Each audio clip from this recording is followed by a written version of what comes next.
Welcome back to the Fox 54 Weekend Review. Thanks for being with us for another look at North Alabama at its best. I'm Kenesha Dees.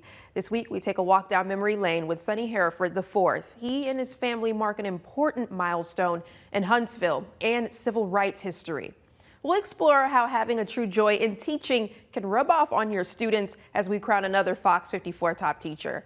And there's a new place for all the skater boys and skater girls to let loose. We'll take you to Huntsville's newest skate park. But we'll start off at Redstone Arsenal, where in the face of continued traffic jams at the gates, new technology built to take a look at your face could hold the key to a more safer, efficient screening process.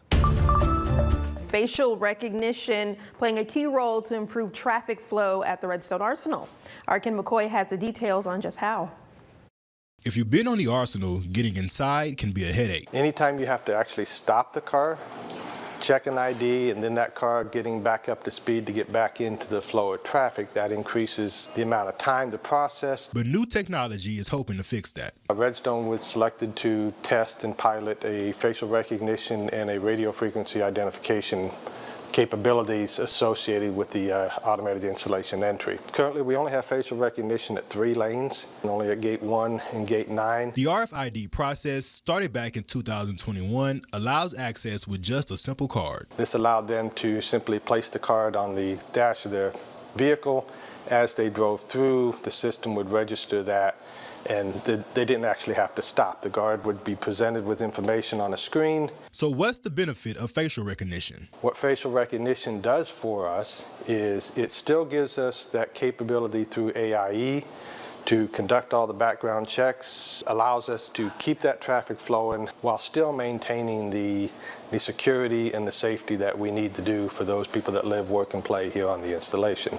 But with this type of technology comes restrictions. One of the restrictions on that is the Department of Defense has said that facial recognition can only be utilized by single occupancy vehicles. But they are testing a way to expand this capability. We are testing a increased facial recognition capability to expand on that capability to where we're not just checking the driver of the vehicle, but we're able to actually check all the passengers. For Fox 54 News, I'm Ken McCoy. Young people are the future. That future includes how we elect people into office. It's why one local nonprofit is educating young men ahead of next year's election. Funset Social and Charity Club held an educational seminar for Black young men in the Huntsville community. Tonight's topic included voting, the importance of voting, and why people should vote in every election. Some of those young men already taking action. I do plan on trying to get a group together to actually go and register to vote. Voting is one of the #1 things that can change the world. So I do believe that if you really want to make a change in this world, you're going to have to vote. We do want to make sure that we educate them on the voting system, educate them on the upcoming election, and ensure that they are informed. Now, I don't know what percentage these young people are of the population, but I do know they're 100% of our future. This same organization has what's called an annual Butillion. To see if your son is eligible or if you'd like to purchase tickets, visit fox54.com. Yesterday marked 60 years since schools began desegregating in Alabama. It's a moment in history that took place right here in Huntsville, where Governor's Drive and Gallatin Street meet. Let's show you exactly what we mean. You live in the Rocket City, you're bound to pass through Governor's Drive, and for you may only notice its medical buildings. But for Sonny Hereford IV, this road is paved with history. 60 years ago, my father and I walked these steps. Hereford was only 6 years old on September 9th, 1963, when he walked hand in hand with his father, Dr. Sonny Hereford III, on his way to begin first grade as the first Black child enrolled at a public school in Alabama. But make no mistake, the journey wasn't easy. And I remember a few of the stories that my father told me about things that happened, and the bomb threats and the death threats that we got at our home and so forth. But being only 6, and my parents protected me from a lot of the ugliness at that time. Prior to this historical moment, his father worked alongside other civil rights leaders and was one of the plaintiffs suing the Huntsville school system to end segregation. What they did was not just for themselves and not just for that time, but it was for all generations. That's why 60 years later, Sonny Hereford IV wants to honor his father, who passed away in 2016, by continuing the legacy of civil rights activism. Passing the torch to different generations. On September 9th, 2023, he walked silently with his family. It feels like some responsibility, but also a really great honor and privilege. Retracing the steps he and his father made for a better future. I knew that what I was doing was for more than myself and more than my family even. While acknowledging the work that still needs to be done. I'm very happy to represent moving forward in the progress that we still have to make in the fight that is left to be fought. It gives me hope to see this many people gathered and still thinking about that moment and celebrating it, because we still really have a lot of work to do here in Huntsville to make sure that our schools are equitable. The desegregation case that was made against Huntsville City Schools in the 1960s has since turned into a consent order from the Department of Justice to further desegregate and address racial inequalities within HCS and in turn reach unitary status. We're still optimistic about Huntsville. My grandfather was optimistic about Huntsville, and our family will continue to be optimistic about Huntsville and its future. A walk down memory lane, or in this case, Governor's Drive, a step in the right direction. Tonight, Huntsville City Council held their regular bi-weekly meeting, but there was a lot of attention around some items on the agenda. Huntsville Utilities' potential water rate increase being one of them. To give you some backstory, Huntsville Utilities recently proposed a water rate increase of 35% for all customers. Since that first proposal, they've worked with council members on an amended version. Tonight, they proposed to increase the rate for the first 3,000 gallons by a smaller amount than first proposed, while increasing all other residential rates more than originally announced. Here's a look at the decision on that item. We communicated to the public pretty aggressively when we proposed this rate several weeks ago. Now this is different. Right. Yes, sir. So we need to get back and communicate the difference, and so that everyone is aware. And so we'll start that work. And it will happen before they see it on their bill. Yes, sir. Thank you, sir. Yes. Thank you, Mr. President. Thank you, Mr. Keefe. Any further discussion? All right. All those in favor say aye. Aye. Aye. All those opposed say nay. Motion carries. Well, individuals may not see an increase in their water bill until at least November. Another item on the agenda, the city's hands-free ordinance, which would prohibit drivers from using their cell phone for any reason. Well, that vote has been postponed for another 2 weeks. We have more information on both of these items on our website. And if you're looking for something to do this week, consider UAH's second annual Human Rights Film Festival. It's this Thursday through Saturday. It's a free series of films, panel discussions, and events that are all open to the public, meant to shed light on different human rights issues. Our Sedona Meadows sits down with Dr. Noelle Hunter, the organizer of the event, to learn more about it.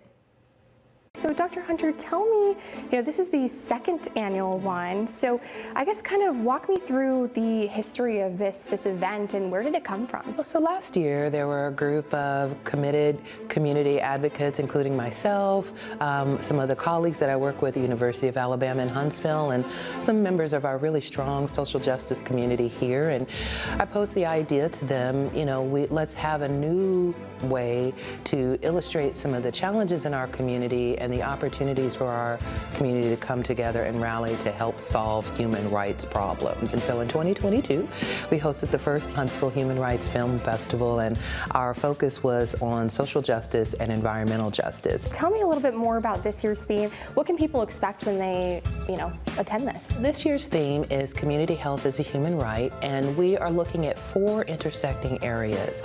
Mental health. We all know that since COVID, these mental health concerns that we have been laid bare yet again. And so we have a series of films and panel discussions on community mental health as a right. Policing is our second theme. And unfortunately, both locally and nationally, we see that there are still concerns about humane policing. And food insecurity is our third sub-theme for the festival.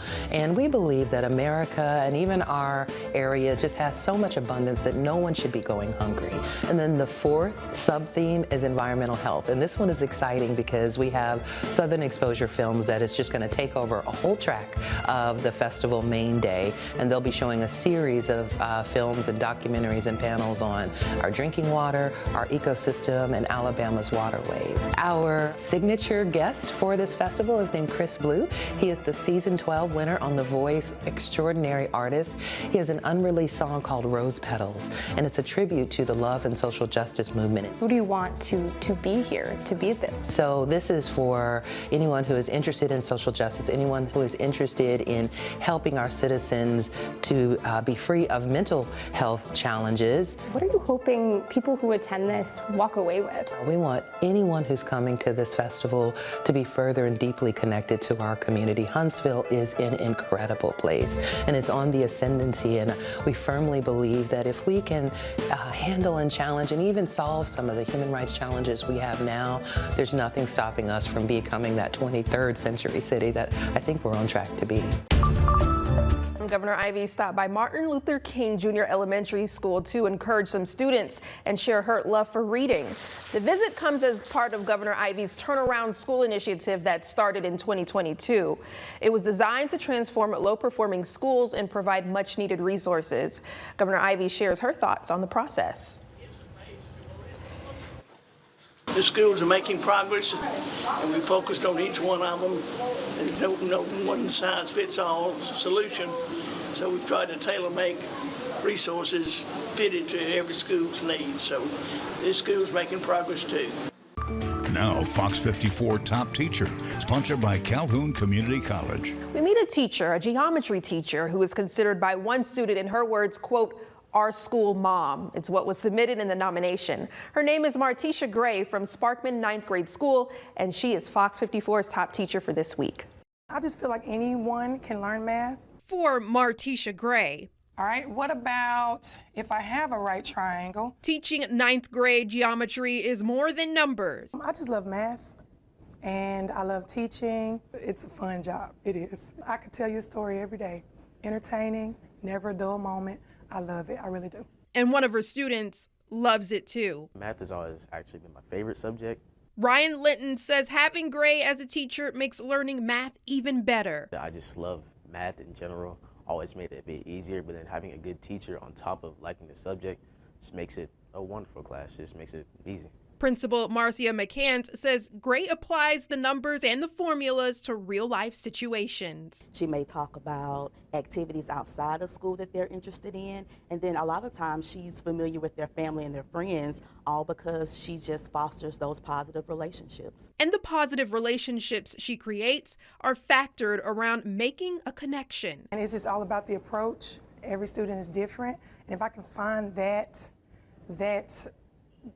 different approach to teach that student and reach that student, I got it. She's been at Sparkman for 4 years, teaching math for 15, and says she could go for 15 more. And if you do the math, I can't see myself doing anything else. And Gray offers a tip for some aspiring teachers.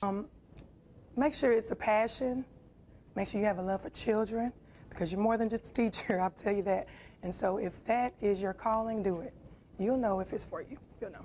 Congratulations, Mrs. Gray, well deserved. Check out the moment she was surprised as top teacher and nominate one on FOX54.com.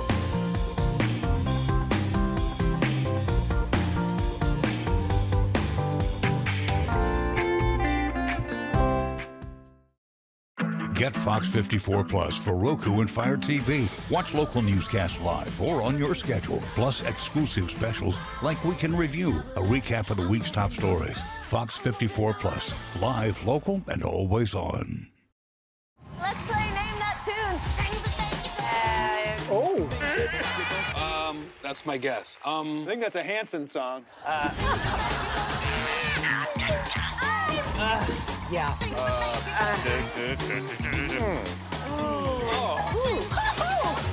I'm not very good at Name That Tune. I'd do a lot better if it was called Break That Bone. Celebrity Name That Tune premieres Tuesday, September 19th on Fox. B2 EDI, first down Friday night.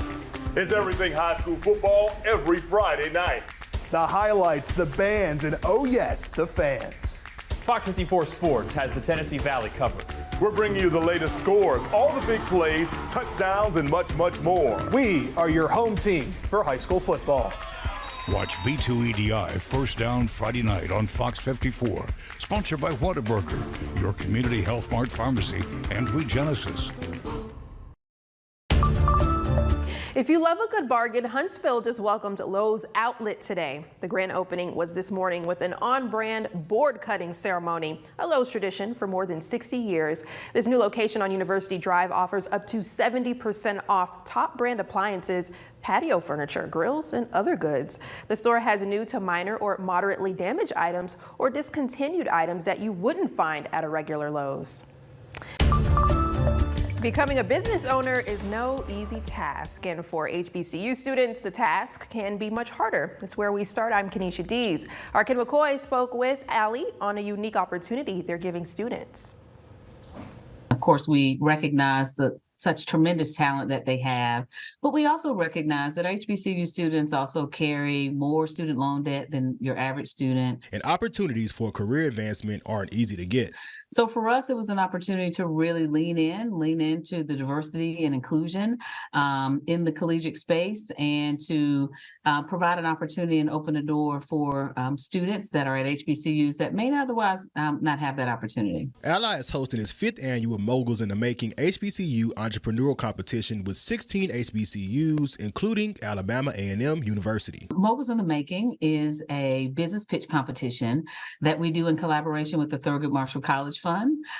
We bring 60 students from across the country to represent their schools, 4 per team, and they are going to pitch an idea that's going to support economic mobility for the city of Charlotte in a particular industry. But it's more than just a competition. Many of our Mogul alums are entrepreneurs and doing great things in that space as well.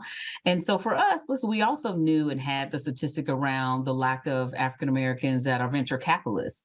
Less than 1% are venture capitalists. So we also saw this as an opportunity to lean into that space. But it's more than just a competition. The things that they're learning, the opportunity to pitch an idea, the presentation skills they're getting, the financial education they're getting, these are tools that they can use in any career discipline, which is really our goal. For Fox 54 News, I'm Ken McCoy. Well, the house that belonged to the judge in the infamous Scottsboro boys trial will soon be on the move. But first, some work needs to be done. Trees on both sides of Garrett Road in southern Limestone County are being trimmed back to make room for the house to be moved to Decatur to be a part of a civil rights museum. Garrett Road will be closed from US 31 on the west side to Buddy Garrett Road on the east side. The closure is daily through Thursday. The house will be moved sometime after Thanksgiving. Huntsville is adding to its Live, Work, Play initiative with 2 new additions at John Hunt Park. And it's been a long time in the making. Our Ken McCoy has the story. All right, guys, I'm here at John Hunt Park, where this morning the city just unveiled 2 big projects. And skaters, this one's for you. This city said yes. A project a long time in the making has skaters everywhere rejoicing. There was a skateboard park here in the late 70s, early 80s, and a lot of people that grew up skating that park wanted to bring skateboarding back to the Huntsville community. So they donated their time and energies and effort and even a lot of money into making this project a reality. The city of Huntsville unveiled Getaway Skate Park and Kids Space Playground at John Hunt Park. Director of Parks and Rec James Gossett shares how he feels. I feel like sometimes I might have the tiger by the tail. We got a lot of people out here, and a lot of people are very excited about it. We're going to have people coming from all over the southeastern United States to visit the skate park. The park is designed to mix the old with the new. Skateboard design and construction was in its infancy, so it was more of a magic carpet ride. It was more about riding the concrete surface like waves or like snowboarding. Today's park, we kept some of that feel of the original park, but there's a lot more areas to do tricks and new maneuvers for the newer generation. And parents, this one's for you. Also, I think our community's really wanting to get in Kids Space and use it, and since we've closed it, we've had a lot of interest in it. The playground is a celebration of Huntsville's past, present, and future. So you see some things from the past. If you look at the train, and the present, you see the rocket and the big slide. And there's 3 tunnels there that kind of pay homage to 3Ks, but they lead you to what is really the future. We're really happy that our community showed up for the playground. For Fox 54 News, I'm Ken McCoy. learned Columbus came over on the Nina, the Pinta, and the Santa Maria. A replica of the Pinta is now docked at Ditto Landing. The ship was built back in the 8th generation by Portuguese shipwrights using the same methods and hand tools that were used to build the original in the 15th century. The floating museum provides educational tours for all ages, which Captain Stephen Sanger enjoys. To be able to bring these kids on board and gives them a much better perspective and understanding, of what life was like, how difficult things were, and how courageous they were to be able to get on a little ship like this and go out into the unknown. Pretty cool. Well, the Pinta will be docked here until September 18th. Some UNA students concerned over what they say are steep tuition fees. They also say their first time ever hearing about a tuition hike was in a recent article posted online by the university's newspaper. Our Jasmine Bird was at the school today, and Jasmine, you asked UNA to explain why this was happening. Yes, Kanisha, I did. And the university held a board of trustees meeting this morning, and I spoke with a school rep who says in June at the regular quarterly meeting, the board of trustees did pass what's called a differentiated tuition model. It essentially removes fees from the spectrum of the tuition model and it redesigns them in different ways. Now, the school says this model is a very transparent model. It allows them to appropriately charge students based on their choice of major, and they've been working on this for some time now. In the university student article, it also explains that UNA administration has increased required fees by 100% or even more. It also said, in part quote, for the 2022-23 school years, fees were a flat rate of $30 per credit hour. Now, depending on one's college, charges can range from $60 to $100 per credit hour, end quote. The article went on to say that dining fees have increased from $150 rather, to $175. Here's what Michelle Eubanks, a rep with the school, shared on the tuition hike. It costs more to deliver a nursing degree or a certain executive doctor of business degree, for instance, in our Sanders College of Business and Technology, than it does to deliver an English degree. So we have matched the cost of the education of the delivery with the degree program itself. We also learned from the school, while some students did see an increase in fees, others saw a decrease based on their choice of major. All right, for all of you with a passion for crafting, the Huntsville Public Library has dedicated a space just for you. The new Makerspace studio at the downtown Huntsville Public Library offers 3D printing, access to a sewing machine, and a selection of craft supplies and hand tools. It's in partnership with Meta. The library's executive director shares how this adds to their current services.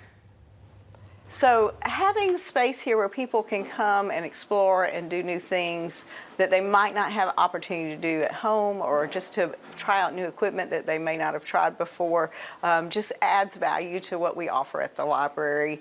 We want people to come and explore and create and connect with one another. Well, get this, the space accommodates all ages and reservations are suggested.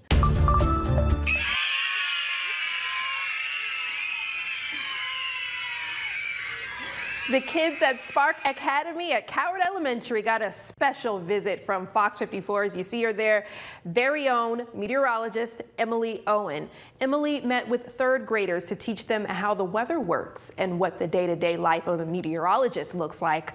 Looks like y'all had a lot of fun out there, Emily. Another week is in the history books, and that's a wrap for this edition of the Fox 54 Week in Review. I'm Kanisha Dees. For all of us at Fox 54 News, have a great weekend, and we'll see you next time.